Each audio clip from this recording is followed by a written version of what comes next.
Olá! Estamos aqui em mais uma transmissão ao vivo do nosso ciclo de lives Envelhecimento e Longevidade da Pessoa com Deficiência Intelectual, promovida pelo Centro de Ensino, Pesquisa e Inovação do Instituto Jô Clemente. Para quem não me conhece, sou Leila Castro, supervisora e pesquisadora no tema. Vou passar alguns lembretes antes de iniciarmos a nossa live. Neste momento que estamos passando pela pandemia, sua colaboração é fundamental para manter os atendimentos realizados pelo Instituto Jô Clemente. Para sua doação, você pode acessar doe.ijc.org.br ou, se preferir, capture agora mesmo pelo seu celular o QR Code que aparece aqui.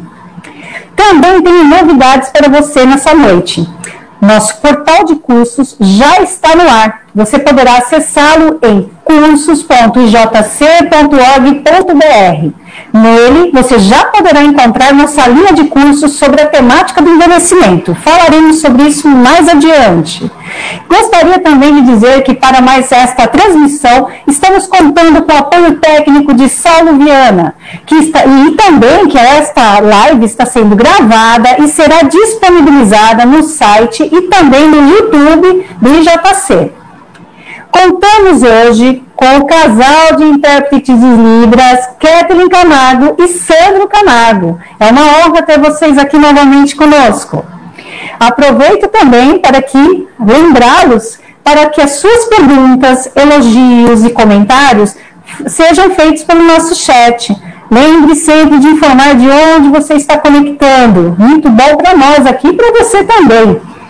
Enfim, chegamos ao final do nosso ciclo de lives e estamos trazendo um tema muito atual e que tem impactado e transformado a vida de todos nós. Neste caso, vamos falar hoje sobre isolamento social, perdas e luto. Algo que já não é mais novidade, passados devido tempo, né? Nossas convidadas irão trazer em suas explanações estes impactos. Como passar por este momento ressignificando o viver? Uma vez que a Covid-19 nos trouxe muitas incertezas e que tudo isso vem impactando na vida de todos. E é claro, aqui falaremos em especial das pessoas com deficiência intelectual, adultas e idosas, e também de seus cuidadores. Nossas convidadas são duas Lucianas, olha que coisa boa. Uma é a doutora Luciana Mascarenhas Fonseca, que é graduada em Psicologia e especialista em Neuropsicologia, doutora pela Faculdade de Medicina da USP, pelo Instituto de Psiquiatria, e atualmente ela é pós-doutoranda pela Universidade do Estado de Washington, Estados Unidos. Já a nossa segunda Luciana, que também é uma pessoa muito especial, é a Luciana Stocco, que é graduada em Serviço Social e que em sua trajetória aqui no IJC já atuou diretamente com os cuidadores das pessoas adultas e idosas do até então Serviço de Envelhecimento. Atualmente, ela é supervisora na área jurídico-social aqui do IJC. Luciana Fonseca e Luciana Stocco, sejam muito bem-vindas. É um grande prazer recebê-las aqui para que a gente possa conversar um pouquinho sobre este tema tão polêmico e tão impactante na vida de todos. Boa noite, Leila. Boa noite a todos que estão nos assistindo. E é um prazer estar aqui com você e com a Luciana Fonseca, que trabalhamos juntas, né, no setor de envelhecimento há anos atrás, então é um prazer estar trazendo essa nossa experiência aqui para compartilhar. Boa noite a todos, boa noite Leila, boa noite Lu Stocco, obrigada pelo convite, para mim é um prazer estar aqui também. Bem, para nós aqui é uma honra, né, vocês realmente são pessoas de muito conhecimento, de muito cuidado. Eu sempre falo que trabalhar com a pessoa com deficiência intelectual e suas famílias vai além do trabalho. Existe toda uma questão do cuidar também, né? Então isso nos faz pensar muito bem o quanto é importante ouvi-las, né? Um tema que é tão relevante nesse momento e que impacta, né, diretamente a vida de todos nós. E aí, pensando nisso, eu gostaria já de falar com as duas, né? Vocês acharam que as consequências das medidas de isolamento social, né, que nós estamos vivendo desde março, afetaram afetaram de alguma forma, assim, de forma diferenciada, as pessoas com deficiência intelectual e os seus cuidadores? O que vocês poderiam nos falar a respeito disso? Quer que eu comece, Lu? Vou começar aqui, trazendo então um pouco minha opinião, né? Acho que algumas coisas a gente já conversou nos últimos dias, né? E temos algumas opiniões em comum aí. Então, eu acho que as medidas de isolamento, né, as consequências dessas medidas de isolamento, elas acabam dependendo muito mais de vulnerabilidades, né, que essas pessoas com deficiência intelectual podem estar vivenciando, do que necessariamente com o déficit intelectual em si, né.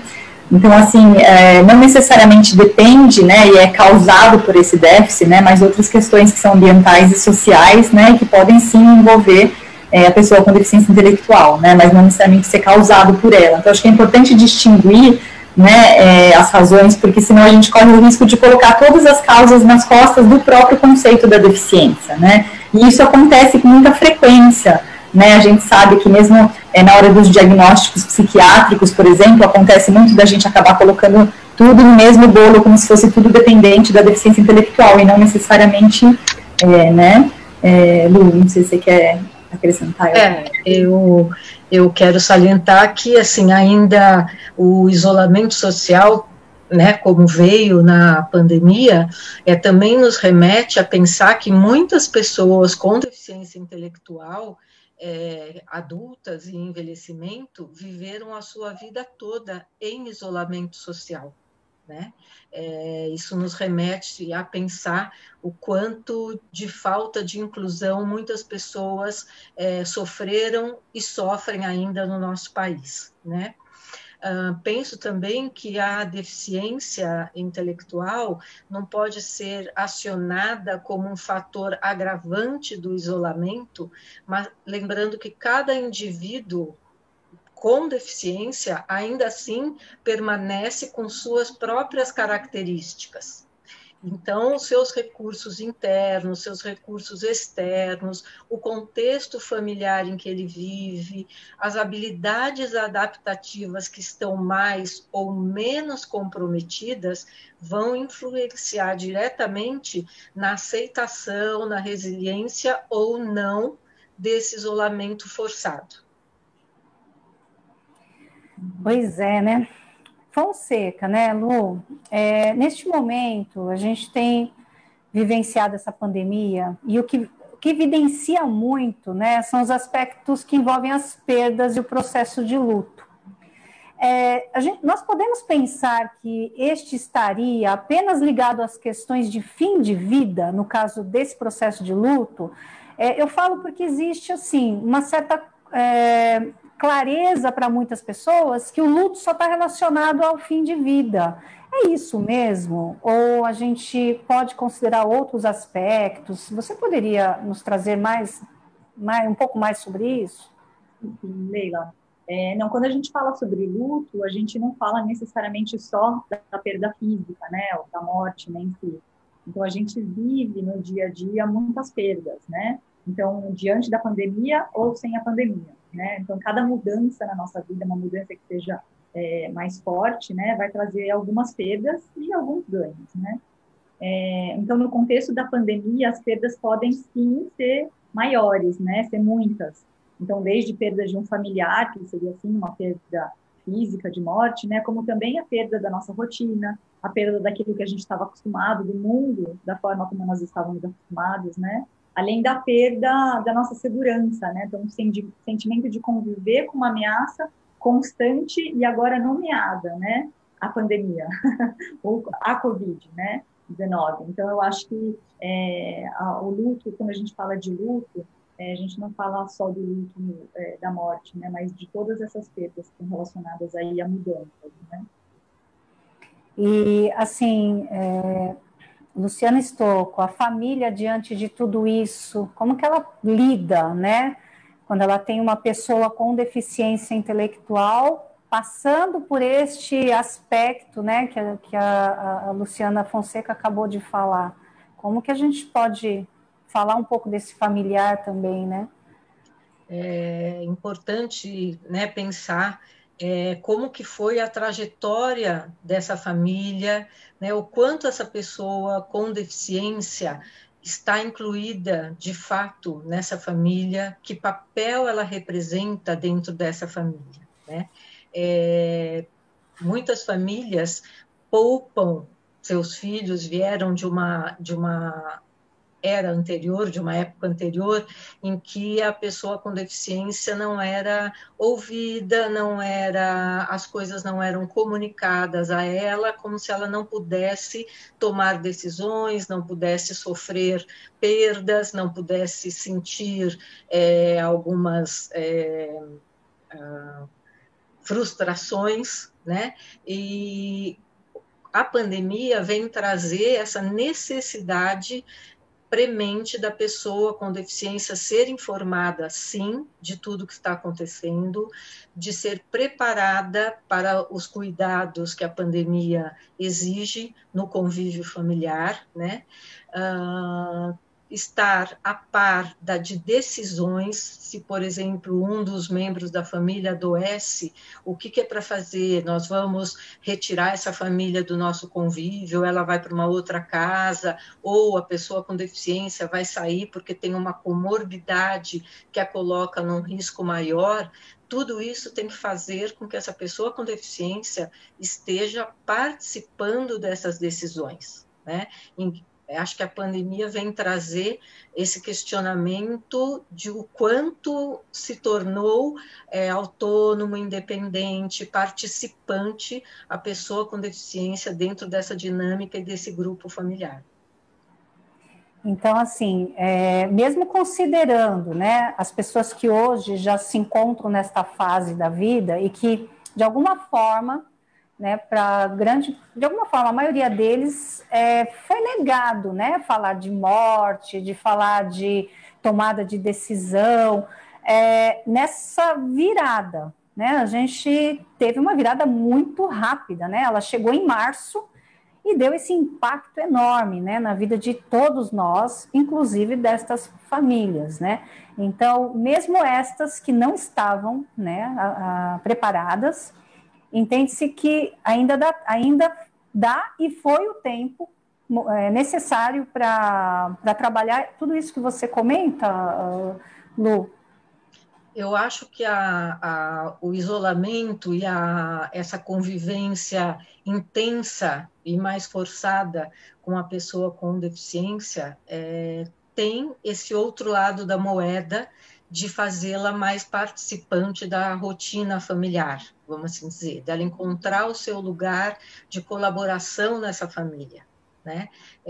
São lados diferentes, quebrou-se uma rotina que ela estava acostumada, isso num primeiro momento vai causar ou uma depressão, ou uma agitação, uma ansiedade, mas se a família consegue ser continente às necessidades dessa pessoa com deficiência, compreender os seus sentimentos, acolhê-los e colocá-la dentro da rotina da sua casa, eu acho que tudo fica mais fácil para passar esses tempos difíceis aí que estamos vivendo, que a gente não sabe ainda quanto tempo esse cuidado permanecerá, mesmo com todas essas aberturas que estão acontecendo.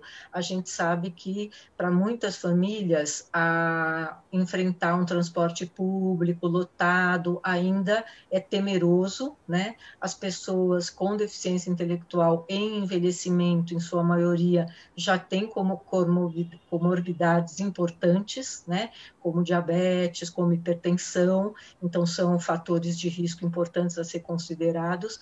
Então eu penso que há uma chance, sim, e acho que o próprio Instituto Jô Clemente trabalhou com essas famílias, pautando atividades que pudessem ser feitas até pela própria família como um todo, incentivando essa convivência de uma maneira lúdica, de uma maneira participativa, de uma maneira mais gostosa e acolhedora.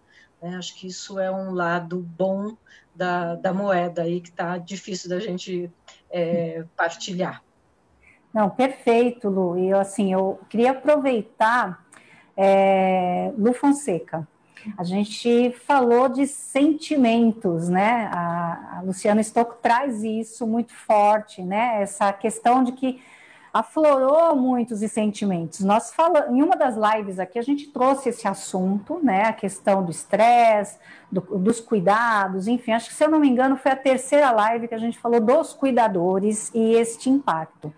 Mas, assim, nós não falamos da pessoa com deficiência, né? A gente acabou falando do cuidador direto, né? De quem cuida.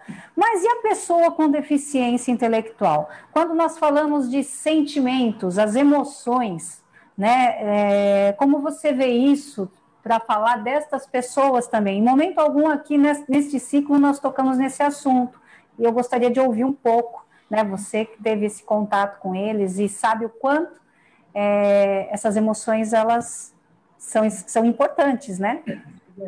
Eu acho que durante a Covid-19, né, tanto para as pessoas com deficiência intelectual como para os familiares, né, como para pessoas sem deficiência intelectual, é importante o acolhimento das emoções, né, que surgem com esse processo.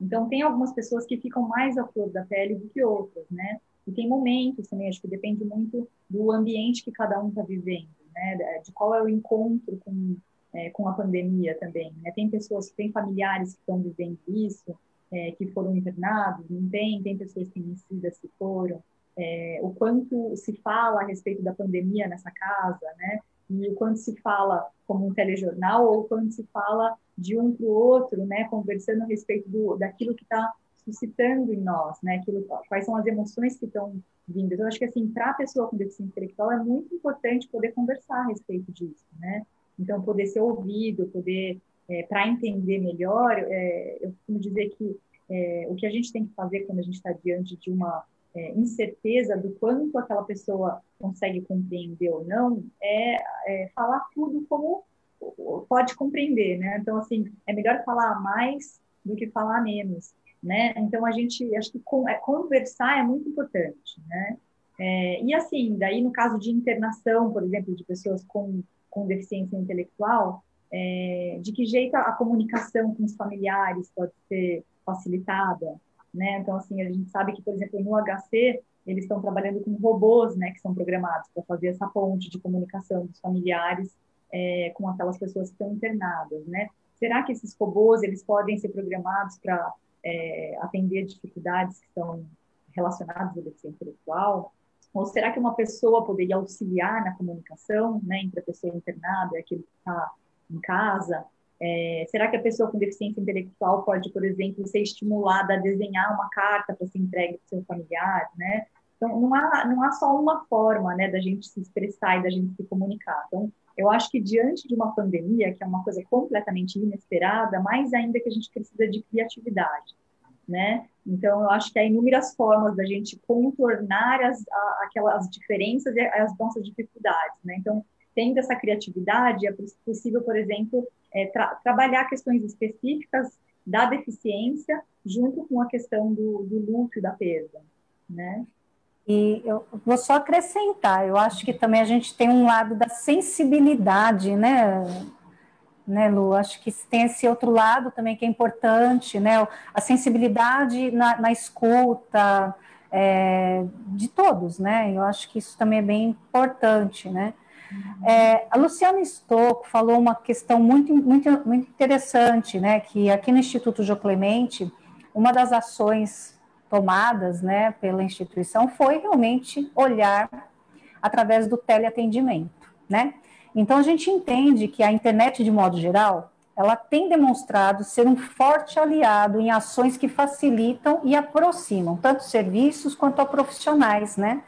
Utilizando este meio, que é o teleatendimento, o telemonitoramento, em alguns casos, teleconsulta, né? Mas quando pensamos em amenizar a solidão, temos notado uma forte procura pelas redes sociais. Este seria um caminho a se percorrer? É uma pergunta. E aí eu volto essa mesma pergunta com relação às pessoas com deficiência intelectual. Também podem ser consideradas clientes deste tipo de serviço? Como que vocês olham essa nova proposta também? Eu acho que assim, as redes sociais podem ser extremamente úteis também para pessoas com deficiência intelectual, não só para pessoas sem deficiência intelectual. É claro que há algumas barreiras que precisam ser levadas em consideração, né? Então, quanto o déficit intelectual, por exemplo, pode dificultar o uso da internet. Então, aí a gente entra de novo naquela questão da vulnerabilidade que é prévia, né, à pandemia. Então, o quanto essa pessoa já tem facilidade ou não de utilizar um recurso tecnológico, o quanto essa pessoa tem apoio, suporte familiar ou de pessoas que estejam próximo, né, durante a pandemia e que possam auxiliar, né? Então, eu acho que esse suporte extra é que pode depender um pouco da vulnerabilidade. E não só da vulnerabilidade dependente do déficit intelectual, mas também da questão econômica e social, né? Se as pessoas têm computador, se as pessoas têm internet, né? Então, eu acho que, da mesma forma que para a população em geral, né, a pandemia acaba aumentando as disparidades, né, então fica mais evidente ainda uma diferença, né, socioeconômica, de oportunidades, de privilégios, eu acho que para as pessoas com deficiência intelectual também. Eu percebo, né, entre os jovens com deficiência intelectual, que a gente convive dentro do JC, a facilidade de acesso às redes sociais, eles têm Facebook, eles têm Instagram, eles têm os seus grupos no WhatsApp, mas entre as pessoas já mais envelhecidas, há uma maior dificuldade, não é uma tecnologia que vem de um domínio já histórico para eles, né? E, logicamente, né, ele não substitui a convivência com as pessoas, ele é um paliativo nesse momento, né? Acho que é importante que a pessoa não passe o seu dia todo dentro das redes sociais e esqueça que ela está dentro de uma casa com outras pessoas, né? A barreira que a Lu fala, né? A gente já assim, a pandemia acho que veio escancarar, né, e aumentar as diferenças sociais, né, e econômicas, e a gente percebe muito isso no acesso das pessoas às plataformas digitais, às respostas em todo o empenho das organizações em montarem programas de teleatendimento, de enviarem atividades via WhatsApp, e nem todos conseguirem, porque às vezes a internet é pouca que eles conseguem ter, ou o celular é compartilhado dentro da casa, e às vezes a prioridade é o estudo de algum da família, então veio de fato colocar esse enorme vão entre as classes sociais no Brasil. Aí a gente ainda vê o quanto que precisamos avançar, né, na questão das tecnologias serem mais, não sei nem se é a tecnologia em si, tá, mas mais acessível, né, efetivamente, as redes também estarem mais próximas a todos, né, não apenas a um determinado grupo, porque a gente tem ouvido, né, nas regiões existem telecentros, onde eles podem acessar gratuitamente, enfim, mas não é suficiente. Neste momento, a gente está vendo que cada um precisaria ter o seu individualmente, né, para que possa receber da melhor forma possível, inclusive este trabalho, né, dos profissionais que têm desenvolvido, né, Luciana Stocco, né, seria isso. Uhum. Eu vou pedir uma licença um minutinho para vocês, porque nós temos algumas pessoas aqui que nos acompanham, né? E eu sempre dou um recadinho, e o recado é para vocês duas também. Temos o Cleiton Borges, ele está dizendo o seguinte, está dando um elogio: ótimo tema e abordagem, parabéns. Também temos a Sofia Lobo, excelente tema, parabéns, mas vocês podem fazer perguntas também, tá? Não façam só elogios, as nossas convidadas estão aqui para responder. Temos também aqui alguns comentários, mas na verdade são pessoas que estão deixando seu oi, né? A Mirela Ribeiro dos Santos, que é daqui de São Paulo, ela já é uma pessoa que acompanha nossas lives já há bastante tempo. Obrigada, Mirela. A Virgínia Tiramisu também já vem acompanhando há algum tempo. Digam também o que vocês estão achando, né? Quem mais? A Lucinda Fabiana Oliveira Batista, ela está falando de Igaratá, São Paulo. Ela é assistente social em uma instituição de longa permanência, tá? Acho que a gente pode falar um pouco sobre isso também, penso eu aqui. Vamos pensar sobre as pessoas que estão nessas instituições também, né? De alguma forma já viviam, né? Isoladas, e eu acho interessante se a gente puder falar um pouquinho. Temos também a Soraya Oliveira, que é daqui de Jabaquara, de São Paulo, a Marta Cardia, que é professora lá na PAI de Itapevi. Muito obrigada por vocês estarem aqui, dando seu oi, e façam suas perguntas, tá? Antes, perguntas, elogios, comentários, as nossas convidadas estão aqui, é um tema bastante polêmico, muitos não gostam de falar, mas ele é importante, tirem suas dúvidas. E para você que ainda não doou, venha contribuir com a nossa causa, para que os nossos atendimentos permaneçam cada vez mais. Acesse doe.ijc.org.br ou capture pelo QR Code que aparece aqui na tela. Voltando, né, eu acho que foi uma coisa muito legal que uma das pessoas trouxe, que é realmente as instituições de longa permanência, onde nós sabemos que existem também pessoas com deficiência nesses espaços e, enfim, a gente já tinha um isolamento próprio, né, e agora, assim, pensando com a pandemia que mudou a vida de pessoas que também moram nesses espaços, vocês teriam alguma contribuição a fazer a respeito disso? Esses espaços, né, de LPIs, eles foram os primeiros a serem absolutamente fechados, né, a visitas, numa ação de proteção às pessoas idosas que lá residem, evitando o contato até com seus familiares, né? Então deve ter sido um isolamento, eu imagino, muito doloroso, né, para essas pessoas ficarem sem a visita de seus familiares. É uma forma de luto, né, Lu? Deixar de ver seus familiares, e talvez a facilitação ter sido via chamadas de vídeo, né? Mas foram os primeiros lugares que fecharam mesmo suas portas em proteção aos idosos, e que as notícias que eu tenho é que estão aos poucos reabrindo com limite de visita, com todos os protocolos de proteção, mas provavelmente foram pessoas que sofreram um isolamento bastante dolorido. Concordo, Lu. Concordo, acho que a quantidade de perdas, né, e a carga dessas perdas pode ter sido muito alta em instituições de longa permanência, né, inclusive pelas ameaças, né, porque escutou-se muito de lugares que uma pessoa idosa pegou o Covid e acabou passando para muitas pessoas, como é o caso nos Estados Unidos também, né, onde começou ali no estado de Washington, né, da pandemia. Então, eu acho que acabou, a ameaça ficou também muito grande, então a carga da perda também é aumentada, né?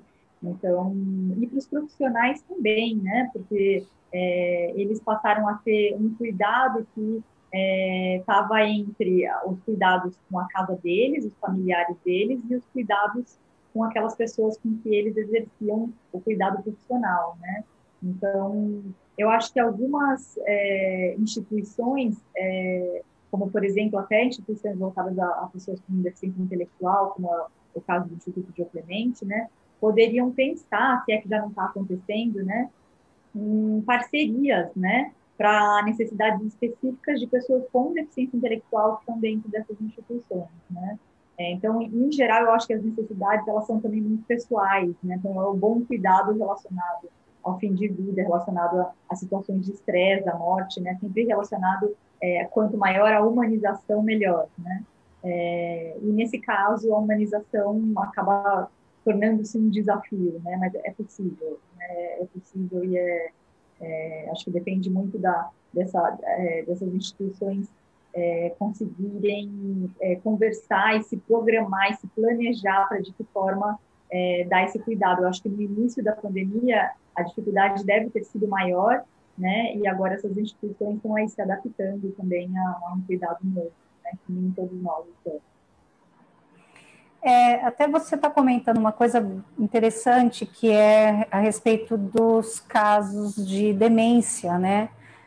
Para eles em si, viver, né, a pandemia, o isolamento, pode ser algo que não impacta tão diretamente, até pela questão da compreensão, né? Mas você falou desse profissional, né, também, que o quanto essa pessoa também, ela sim tem um impacto direto. Como que ela poderia também pensar, Luciana, a respeito do seu cuidar? Eu comento isso porque, assim, no início da pandemia, eu soube de um hospital aqui em São Paulo que ele fechou as portas, ou seja, ninguém entra e ninguém sai. Então, todos os funcionários, eles passaram a morar dentro do hospital. Estou falando neste caso, eu estou trazendo nesse contexto, mas vamos pensar na residência, né? E aí, assim, ele também viveu um isolamento e, assim, quanto que isso também pode ter de impacto lá na frente, né?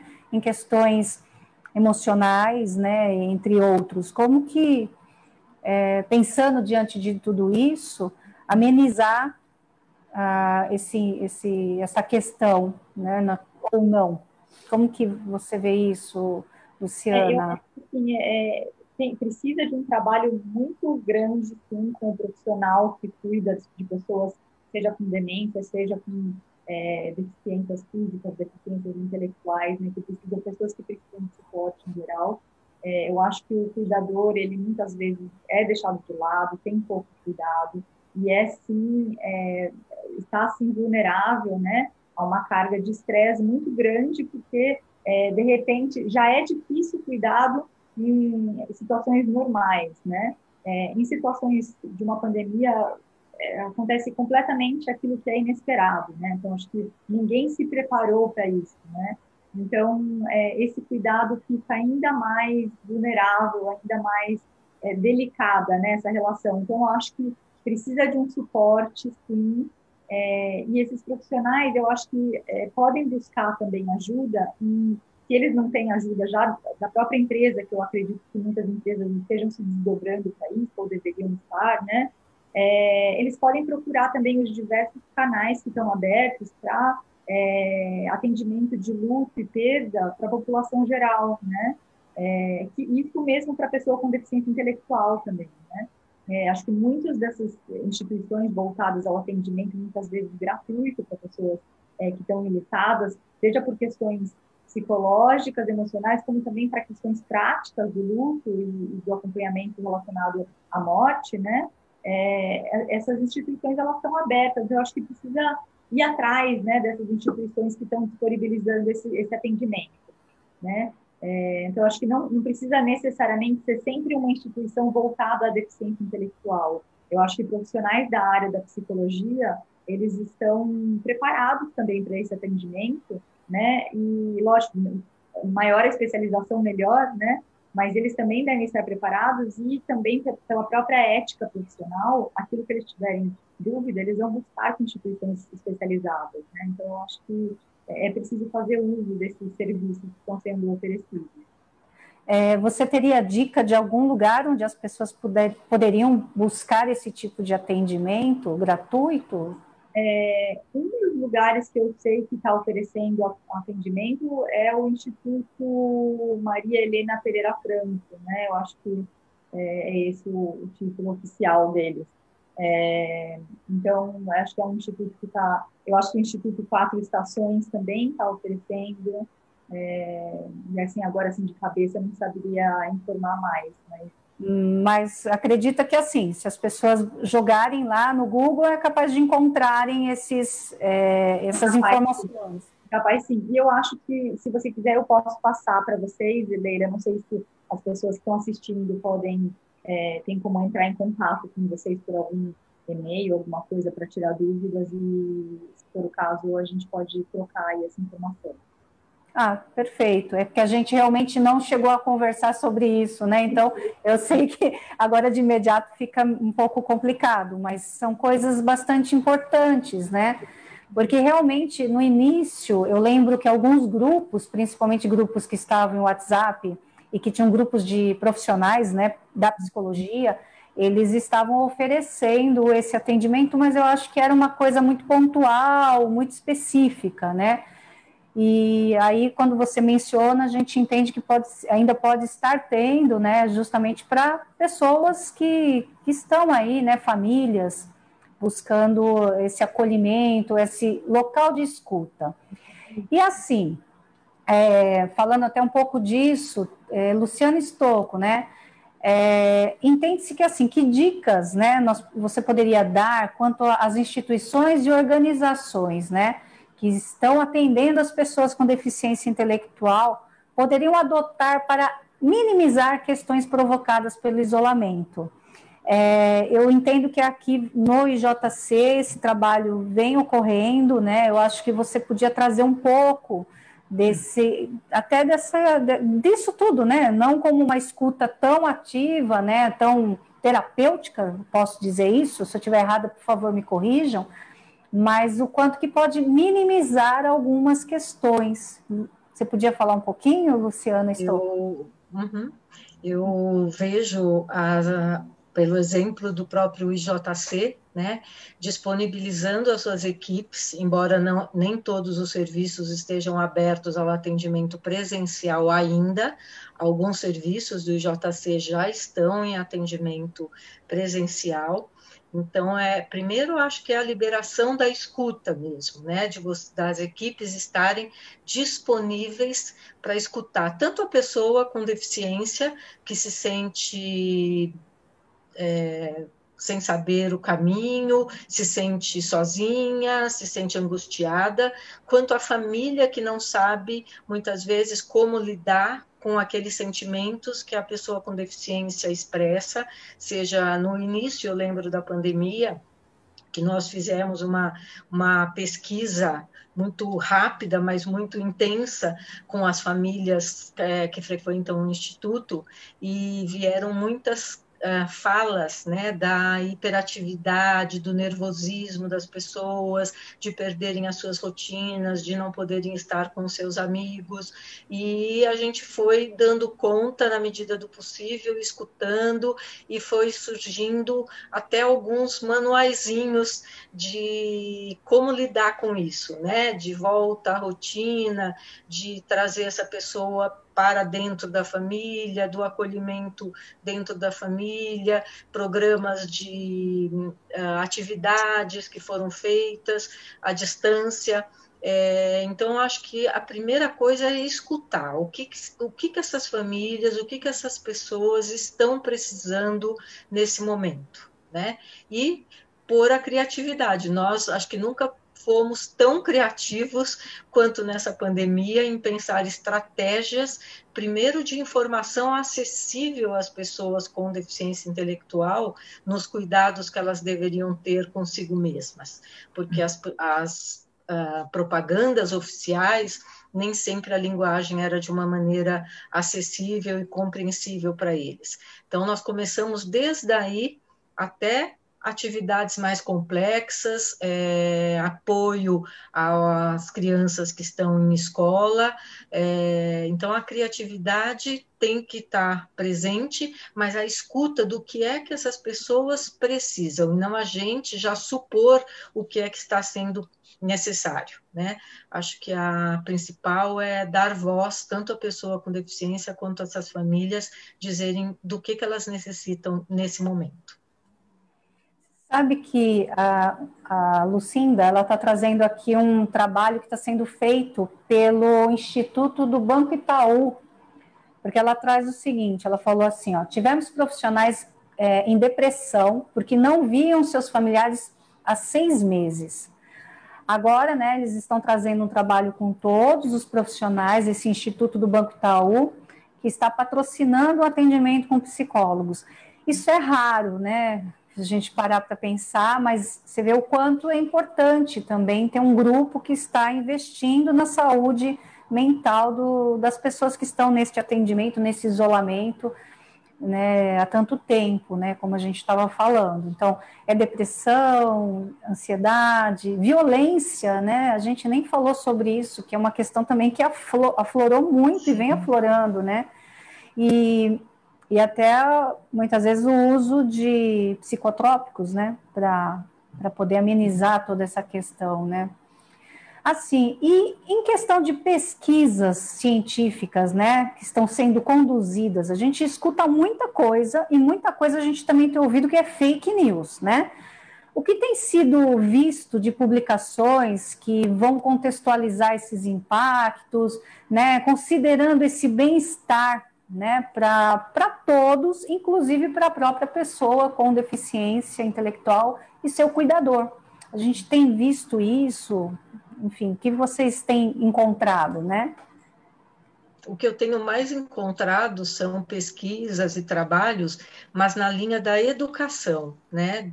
A preocupação com o quanto essas crianças com deficiência intelectual estão ficando para trás, né, nos recursos disponibilizados. Então, os materiais que foram entregues não são materiais adaptados, o próprio, as aulas são aulas que a criança com deficiência tem uma dificuldade de ficar ali focada, compreender o conteúdo, mães, muitas vezes, que nem tiveram essa educação formal, como acompanhar esses filhos nesse momento, né?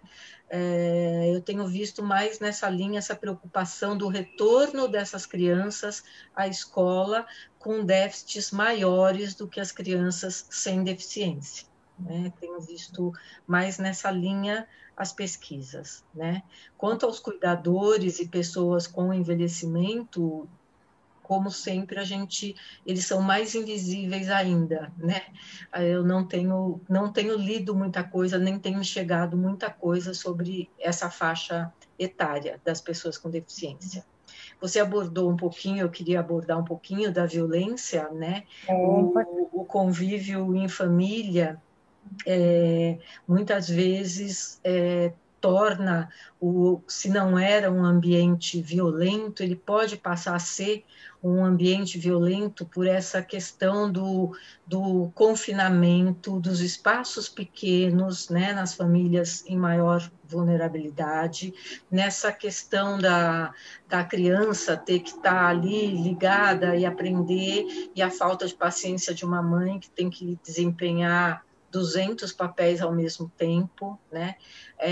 Até pessoas que estão em home office e tem que dar conta do seu filho, então as violências que podem ser psicológicas, de menos-valia dessa pessoa com deficiência, estão surgindo, a gente sabe que sim, né, são um pouco denunciadas, mas a gente sabe que no retorno essas coisas irão aparecer mais, e as notificações internas do Instituto provavelmente vão aumentar, né, um facilitador da violência.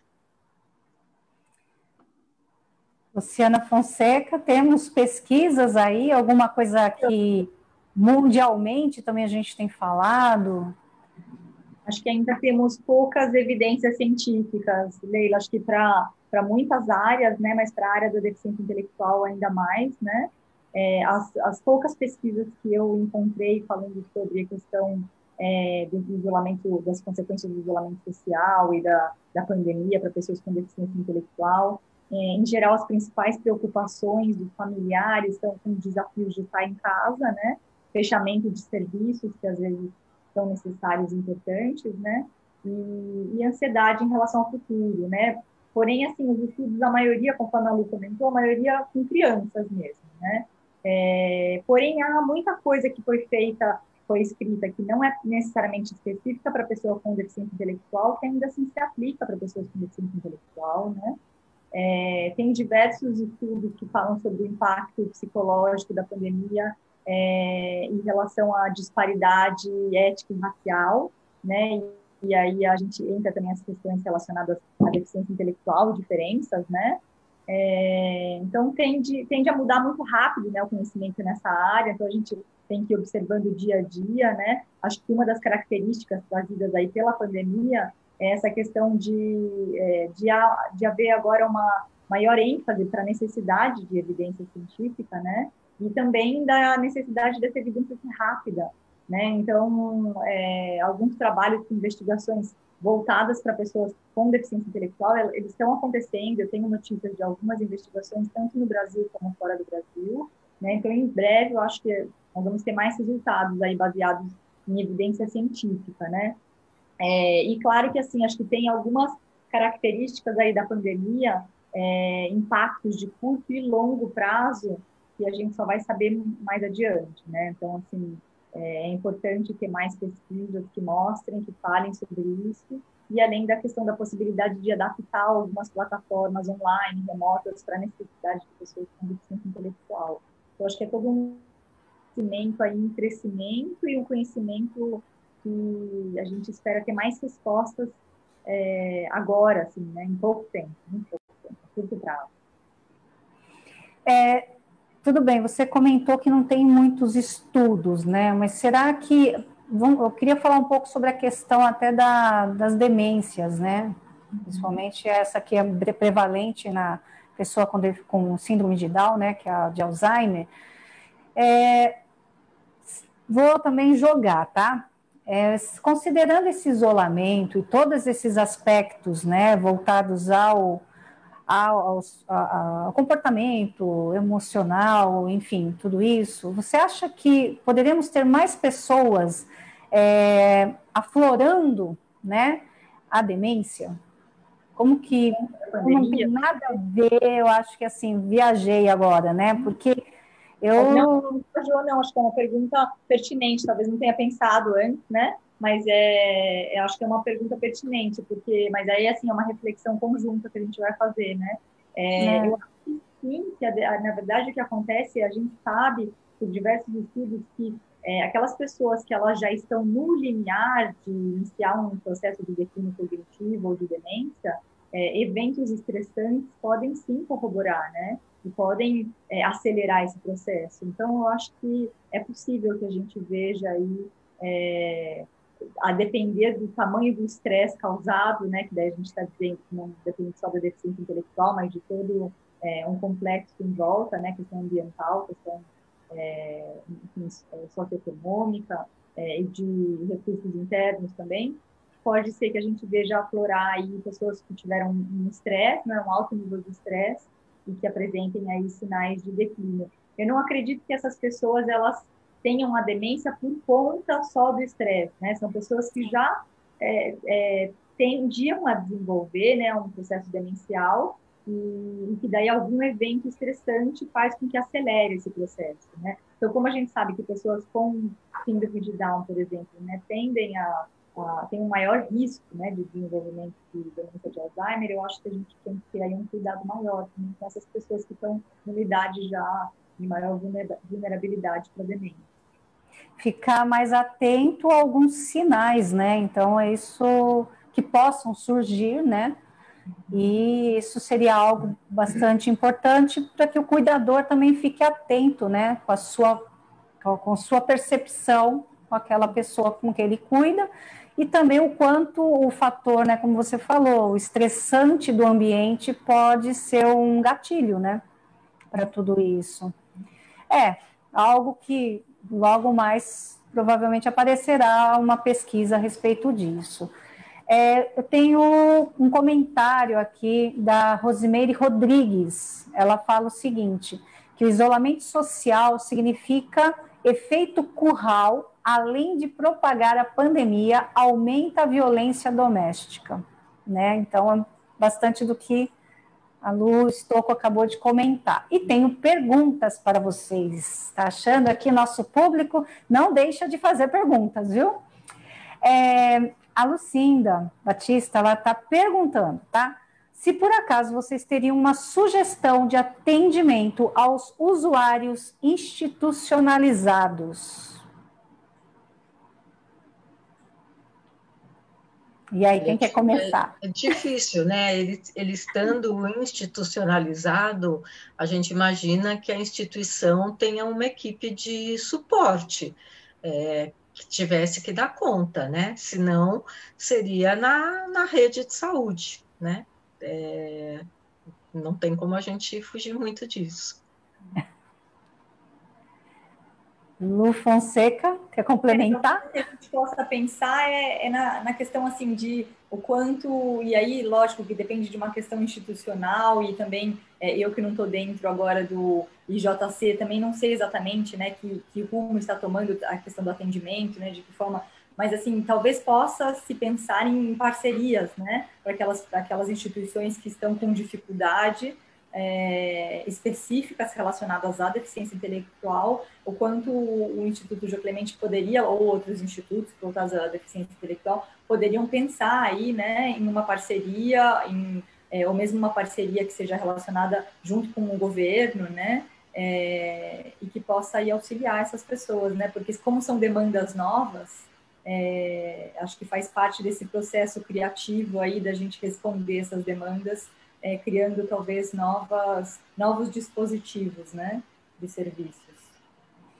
Olha, ela continua com uma pergunta aqui, tá? É a mesma pessoa.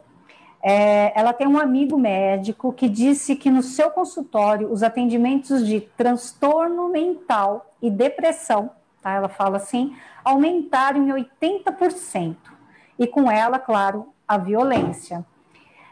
E a questão dos suicídios por conta deste processo, né, do transtorno mental também. Então, eu acho que é mais um comentário, não é uma pergunta, né, ela só está se colocando. A gente não falou sobre suicídio. Por acaso, na pessoa com deficiência intelectual, vocês ouviram algo a respeito disso?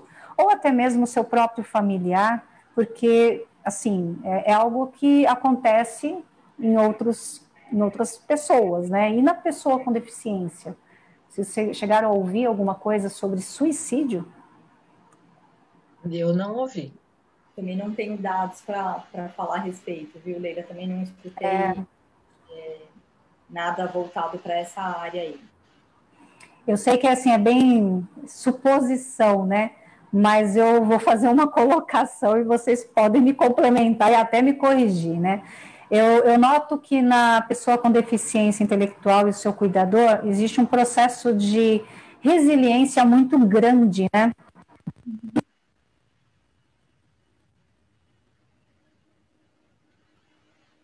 Tá sem áudio, Leila.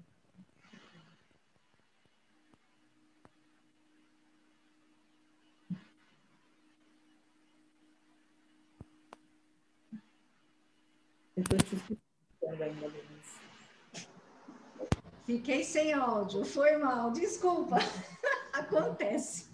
Então, eu estava comentando, eu não sei até onde eu falei, mas assim, eu noto que na deficiência intelectual, né, e tudo que engloba nela, a resiliência é algo que ele é muito forte, né? Então, talvez, tá? Estou fazendo hipótese, que o fato da a pandemia, ela criou um aspecto também de resiliência em todos nós, né, de alguma forma.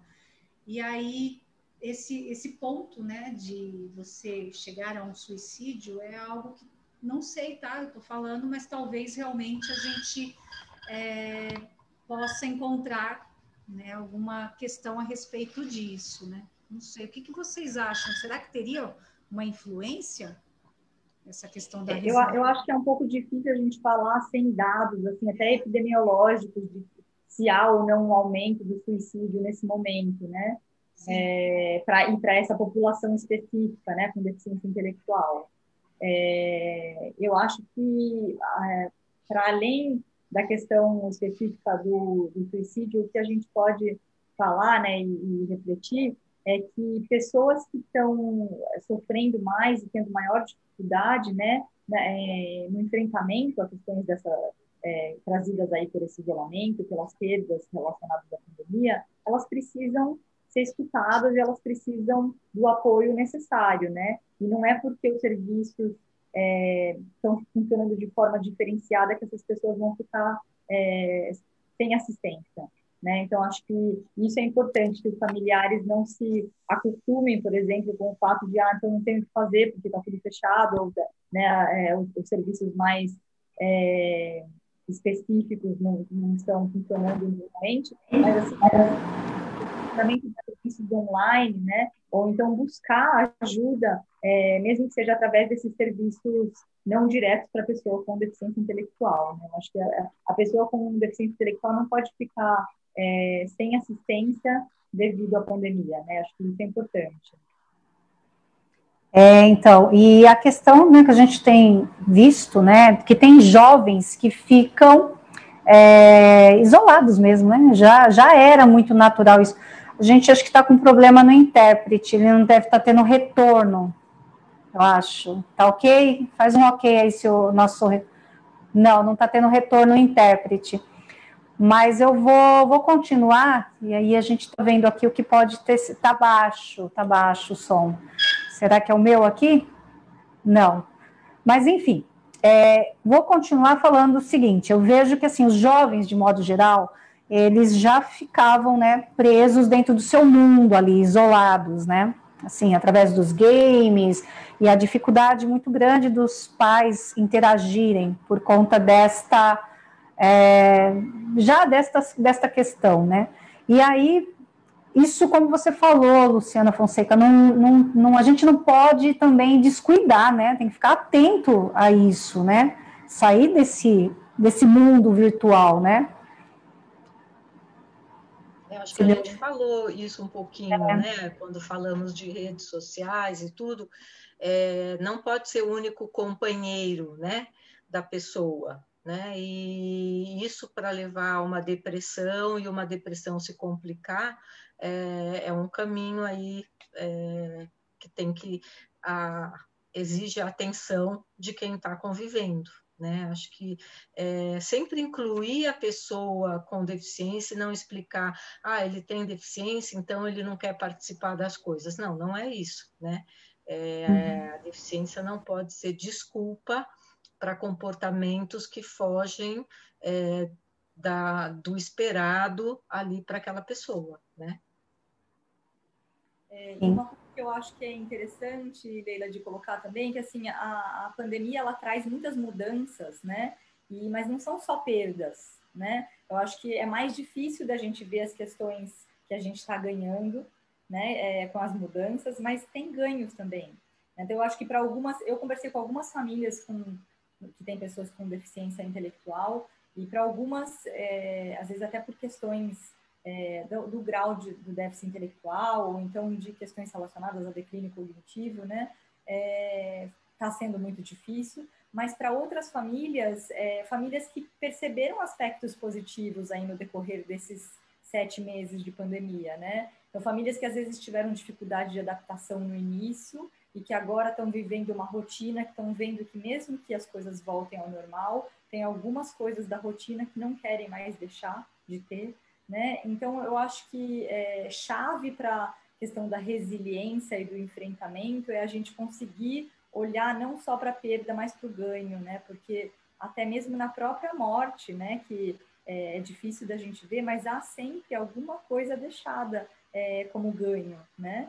Então, algum ensinamento que com aquela pessoa viva a gente não tinha, né? Que é mais fácil de perceber quando a pessoa vai embora.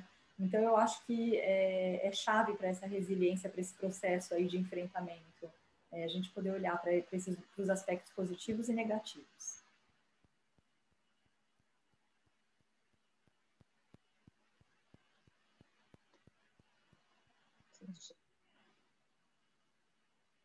Estamos discutindo.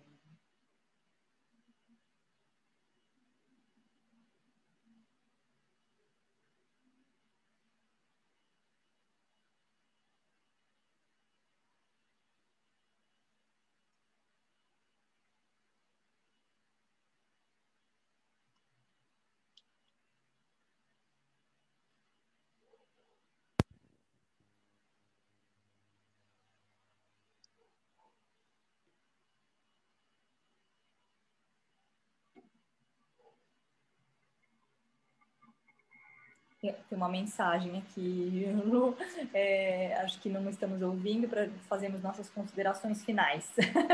Então, Tem que olhar as mensagens. eu acho importante, né, o que a Lu coloca, que também há ganhos, né? Então a gente vê, mesmo pelo retorno de famílias que receberam tarefas, atividades por WhatsApp das equipes do Instituto, o quanto a família se envolveu nessas atividades e o quanto aquilo foi importante para a convivência de uma forma diferente naquela família, impensada, né, porque era atividades que a pessoa ia fazer no Instituto Jô Clemente, não em casa, e passaram a fazer juntos, e eu tenho certeza de que isso vai fortalecer vínculos importantíssimos para o envelhecimento, né? Vínculos entre irmãos, vínculos entre pai e filhos, né? Que muitas vezes o pai fica retirado desse cuidado com o filho, né? A mulher é sempre a que assume os cuidados, mas a gente vê os pais participando, então acho que isso vai fortalecer de alguma forma a participação dessa pessoa com deficiência intelectual nessa dinâmica familiar e ela ganhar o seu espaço e o seu lugar dentro dessa família. Muito bom, Lu, concordo com você. Acho que assim, a gente tentar lembrar que o bem-estar, né, independente da pandemia, e também em tempo de pandemia, o bem-estar ele não depende da deficiência intelectual, né?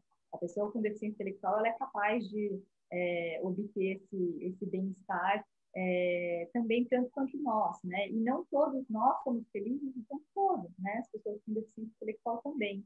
Então, eu acho que assim, a gente tentar diferenciar aquilo que vem da deficiência intelectual, aquilo que vem da pandemia como um todo, e aquilo que a pandemia agrava, assim, algumas barreiras, né, e de que forma a gente pode compensar. Então, acho que diferenciar esses dois aspectos é chave aí para tentar enfrentar essa situação que é completamente nova para todos nós, né? Sim.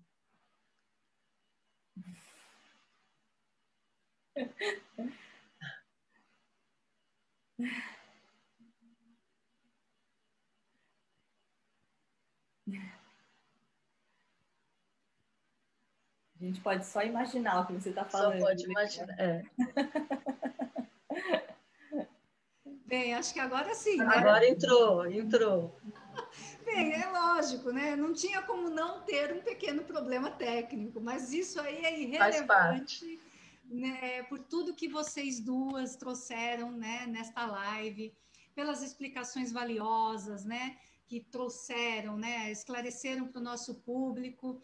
Eu digo que assim o nosso ciclo de lives ele fecha realmente com chave de ouro, tá? No sentido de que nós estamos falando de todos os aspectos que envolvem o envelhecimento, seja ele de pessoas com ou sem deficiência, né? Então, eu quero agradecer muito a participação de vocês aqui nesta live e me colocar assim que teremos outras, hein? Vocês com certeza estarão conosco. Eu agradeço a confiança, o convite e poder estar com vocês, que são queridas e que temos uma história aí juntas, e então foi muito importante estar aqui. Eu também agradeço muito, é uma delícia estar na companhia de vocês. Então, agradeço por essa oportunidade de estar aqui conversando. Ia ser gostoso se a gente estivesse vendo as pessoas que estão ouvindo, porque aposto que tem muitas pessoas queridas que nós conhecemos também escutando, né? E aí a intérprete anterior tinha me ensinado assim, né? Então, agradecer. Obrigada.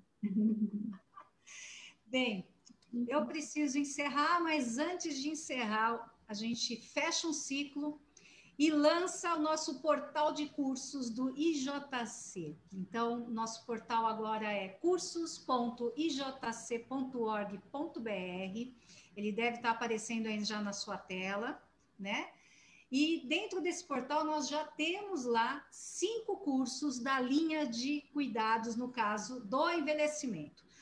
Um deles é Aspectos Clínicos da Pessoa Adulta e Idosa com Deficiência Intelectual. Outro, Capacidade Funcional de Pessoas Adultas e Idosas com Deficiência Intelectual. destaques e avanços na legislação para as pessoas adultas e idosas com deficiência intelectual, equipe multidisciplinar e a sua prática na atenção a esta população, relações familiares no contexto da pessoa que envelhece com deficiência intelectual. Então, assim, a gente fecha um ciclo que se iniciou em agosto, que era o mês, né, da pessoa com deficiência intelectual, e estamos fechando em outubro, né, que é justamente o mês da pessoa idosa. Então, este ciclo se encerra neste momento, mas não acabou, tá? É importante saber que a gente ainda vai continuar com outras lives, mas não nesse sentido de ciclo. Foram 9 encontros, trouxemos convidados aqui que falaram sobre diversos assuntos, especialistas e pessoas assim que nos puderam apresentar o universo do envelhecimento, que, no sentido, envelhecer não é ruim, basta você olhar para ele de forma positiva e também preventiva, né? Os cursos, eles estão, né, no nosso site e eles vão estar se repetindo. No caso, eu vou passar de novo o endereço, tá?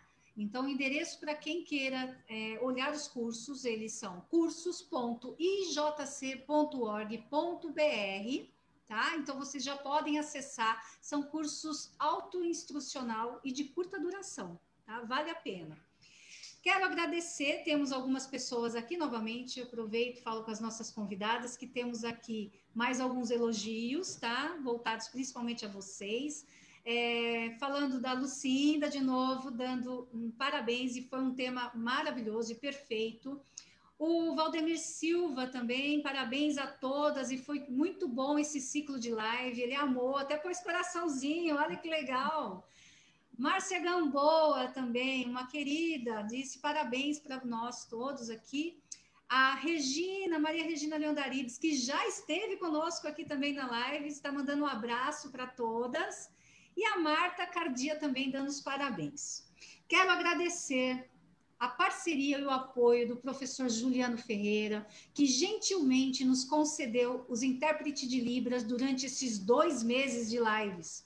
Ao nosso corpo de voluntariado do IJC, que nos apoiou enviando também as voluntárias Ana Beatriz, a Carolina e a Ananda, que fizeram todo um trabalho aqui nos bastidores, acompanhando o nosso chat. A todo o apoio técnico do marketing do Instituto Jô Clemente, através do Saulo Viana, que se não fosse esse trabalho todo, essa transmissão jamais estaria ocorrendo. E também ao nosso gerente do Centro de Ensino, Pesquisa e Inovação, Edward Young, pelo apoio e promoção deste ciclo. Obrigada a você que esteve conosco desde o começo e até agora o final, e por nos acompanharem durante todo esse processo. E aqui eu deixo um até breve.